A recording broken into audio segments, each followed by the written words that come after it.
Being one of the most anticipated movies of all time, with a budget of $356 million, Avengers Endgame was definitely in store for some amazing VFX, including a revamped Professor Hulk.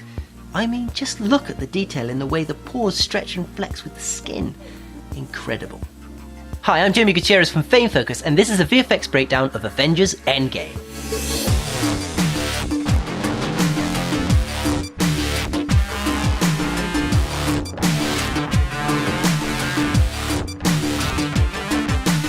The sequence of Tony Stark lost in space on the M ship was mostly done by Cinesite, who created the lonely exterior shots of the ship, and also retouched Nebula's eyes to make them blacker.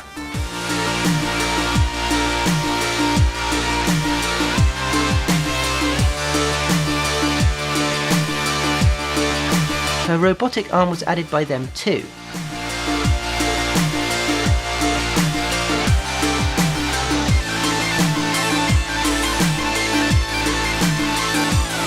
And they also did the visual effects sequence where she gets the orb and damages her arm in the process.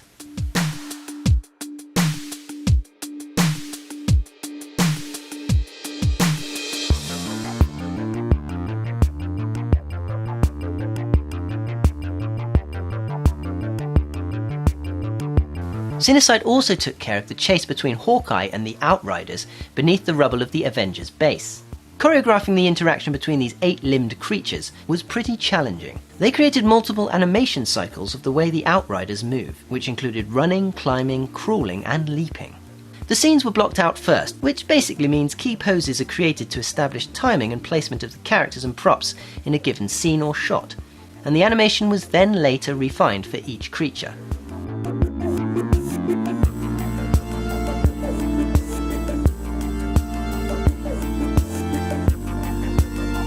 One key aspect of Cinesite's work was the environments. For example, this shot was made up of CG buildings, vehicles, and multiple blue screen shots of extras positioned on cards placed in nuke to bulk out the shot.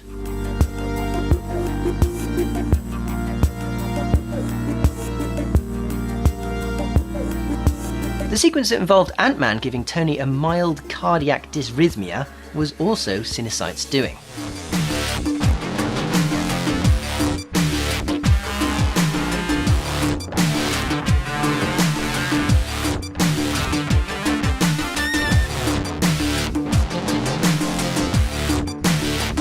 Now, despite how disappointing the character may have been for some, you can't deny that the VFX on Professor Hulk were absolutely insane.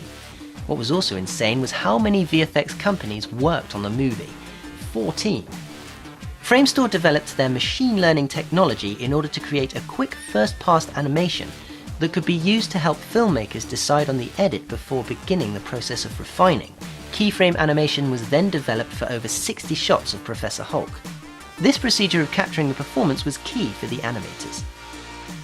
A new facial capture system was also created by Industrial Light and Magic, specifically to make Smart Hulk look as close to actor Mark Ruffalo as possible.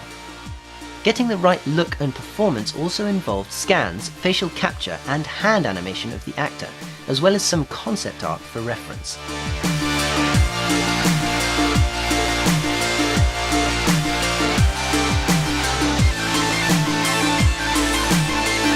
Digital Domain and Weta Digital incorporated new proprietary software to put more detail into the face. Now, seeing as the Hulk's face is a lot larger than Bruce's, tiny changes to his face had a big effect on the performance, so a new subset of facial shapes was built to give animators more control in the animation, allowing them to achieve even more complex and subtle expressions. When it came time to shooting Captain America fighting his younger self, this was all shot on a green screen soundstage. Everything other than the bridge floor they're standing on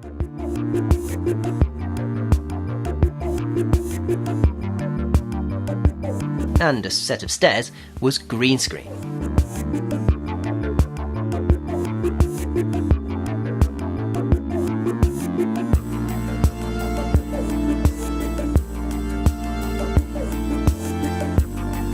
Problem was, all the detail added in the amazing CG set made it more confusing to follow the action on close-ups. So in order to get a cleaner silhouette of the cap, they had to go back and sneakily do things like blur areas and add more atmosphere to make the caps pop out more. For the Cap fighting the Cap, they filmed actor Chris Evans fighting a stunt double and had VFX company Lola track Evans' face onto the stunt double's face.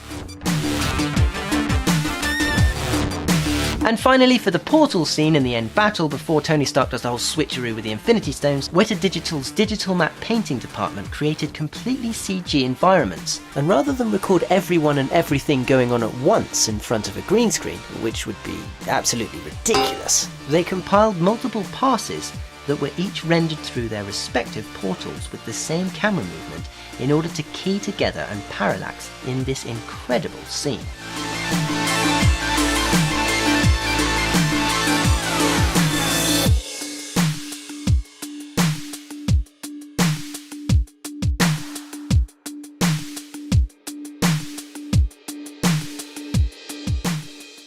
If you enjoyed the music in this video, there are links in the video description. Also, please give this video a thumbs up to help us out, and let us know in the comments section what movies you'd like us to break down next.